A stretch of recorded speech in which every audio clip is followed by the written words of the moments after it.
attention of an anxious world is focused on East and West Germany and Berlin. The last great exodus of refugees from the East is processed in the Marienfelde Center as the communist German regime moves to close their border against further flights. Since the Khrushchev announcement that he would sign a separate peace treaty with East Germany, the flow of those seeking asylum here on the fringe of freedom has reached 1,500 a day. But from now on, crossings into free Berlin will be fugitive affairs.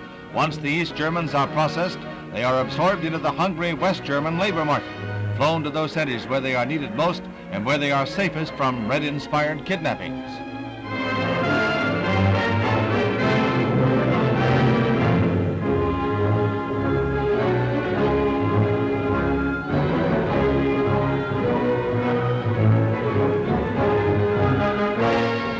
No sooner did one group fly to safety from West Berlin than others would arrive to take their place, leaving most of their possessions behind them and taking the one choice they cherished most, the desire for freedom. East German troops swooped down on the border between Red Berlin and the Free City in the pre-dawn hours to close the 66 points where movement between the sectors has been relatively free. East Berliners who held coveted jobs in the West were told to stay home, and the elevated trains were halted.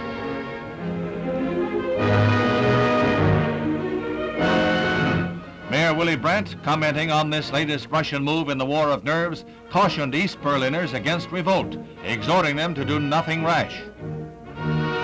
The mayor, along with other West Berlin authorities, feels that some minor incident might give East German and Soviet troops an excuse to oppress the people further. 2 battle-ready Soviet army divisions have ringed the city to bolster the army of the East German puppet government. Meanwhile, the Allies set to work immediately to draft a strong note of protest.